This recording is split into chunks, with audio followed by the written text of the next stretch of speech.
Welcome back to Why Does No One Remember Me in This World? Anime Review, episode number 4. We're reviewing episodes 7 and 8 for the series. One thing I forgot to mention last episode was that before we had the characters lead to go to this other federation, we had this really funny scene. I completely forgot to mention it. And I watched it like, you lucky bastard. Because, get this, so... Because basically, Kai is basically John's bodyguard. So Freyan acts as outside the tent, while Kai's in the tent with Rennie and Johnny, John. So they pretend to share the same bed together. I'm like, I see this, I'm like, Kai, you lucky bastard. Because you have these two beautiful women sharing a bed with them. Wow, what a lucky guy he is. And the next day, really good sleep. I'm like, I've seen this before. When in the end we have a guy sharing bed with two women and he can't sleep because he's nervous. The only anime I've seen this in was the Aristocrats Unruly Adventure. The only case of that one, those two girls actually came as fiancés. This one, not really. So, in the case of these two episodes, so we pick up where we left off last episode, episode 6, where they got a Freyon, where he's going completely nuts. He summons the last riser. They have conflict him, of course.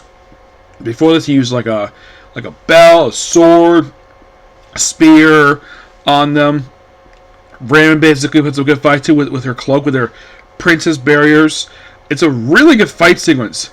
And then because Kai dare mention Sid and the fact he started remembering him, the riser turns on him, despite the fact they're working together, and then he gets erased and then reprogrammed as like an evil avatar. And Kai battles him for quite a while, and of course, ends up blowing part of his side off. And Ren basically looking like a father figure, basically just admired him.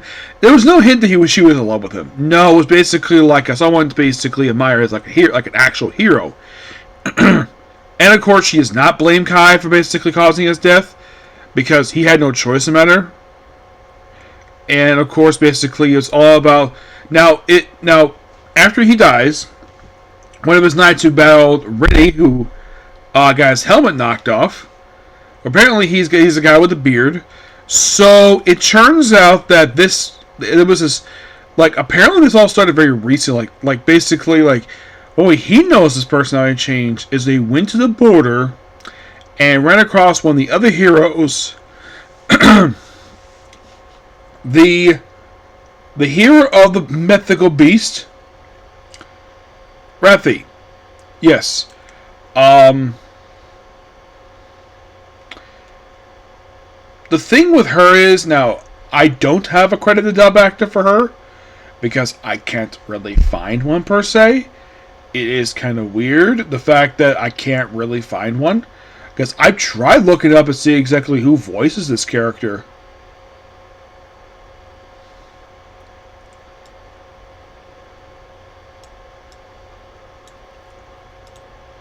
Now, as for the hero of the spirits, yeah, I found who basically voices her.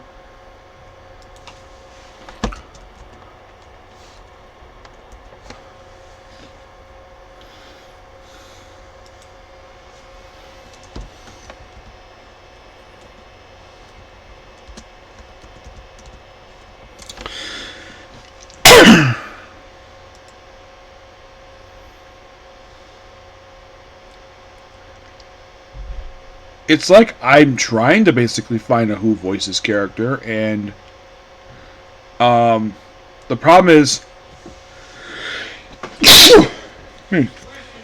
thank you.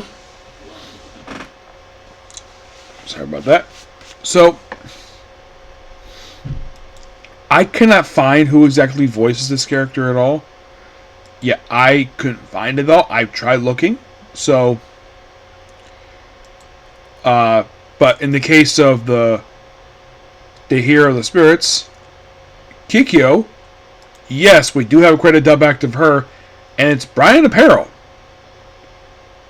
Yes, I believe this woman is also, if I remember correctly, I believe she is also the voice of Chopper from One Piece.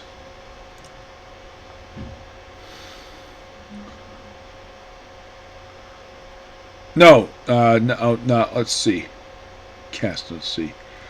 I believe she is. I'm checking on this because I seem like everybody's in One Piece. No, she is the voice of Saroshi. I thought she was, but she's definitely also in Our Last Rise in the World. She's the voice of a woman named Kissing. Yes, that's really her name. So they meet later on in the episode. Seem like they're about to fight, and well, in the case of the whole thing with the Celestials, they form a peace treaty with them that will last 1 year. That they have a guy going with them, and of course the other one they're working with, they'll cooperate too. And here's the thing, Ren basically is requested to go with them because of how close she is to Kai. Excuse me. It's very hints the fact that she's actually in love with him. I'm like, damn. Now at this point, you have two characters confirmed to be in love with Kai. The first being, of course, Rene, and of course now this girl. John, before the thing was, before the whole war was altered thanks to War Incarnation, it was implied she had a thing for him too, but it was never confirmed. It was hinted at, but never went anywhere. So I felt like they were child friends. So the king apparently is accepting. So basically, go down south, this particular area, to basically this other rebel group, and that's it. Oh, by the way, of course, the end of the episode, the way I mentioned it, but these two episodes definitely like a wrap up of an actual story, because you finish these two episodes, like you finish episode 8, it feels like, wow, it feels like the story that they've been telling at this point since episode 5. This story is pretty much over, which you watch, like, yeah, it's over. And the next week, and the next time basically will be the final 4 episodes. Yep. I know it's not as long as the last 2 videos of this one, but aside from the fight scenes and a little bit of revelations, Randy, of course, actually wins the fight pretty easily by knocking the guy's helmet off. Oh, but in the case of Vicious, actually she's the angel. She gets defeated, but she does not get her. Apparently, because she mentioned, oh yeah, the wings, the weakness. This is of course based. It's like Kai probably told them about it. Oh, and also, Fenno, she actually has swords from the power of the mythical beast. I'm like, this is interesting. Probably hitting the fact basically that's what we're gonna deal with next. But we're not gonna go there just yet. Nope. We're actually gonna do some of my new anime episodes that were released recently. We're gonna do 4 straight ones where I don't have to look at where I don't have to compare the other ones. I don't really do it for a Soul Boss, the Clock on Time, the Ghost 1, the Walking Japan myself. Those 2 I necessarily don't really need to do that, but I do for Arizona Dungeon because I like it. Drago Dama, don't need to because it's basically an original, and same thing with Case Closed because it's an original. So I'm going to try to get those the way first, and then work on this one. So, it depends on what to get on tonight. So, but definitely an anime I really enjoy. This one. And can you believe I have 4 more to go? And then I'm done. Yep. And, like I mentioned when I started this review series, once this one is done, I'm going back to King Andra to finish it up. Yep. And then, of course, going to start a Kamen Rider series, and then do another Sentai. I think next after that Sentai series, I believe next is Metal Heroes. I think I look it up and when I get a chance to look it up, okay? So, see you next video.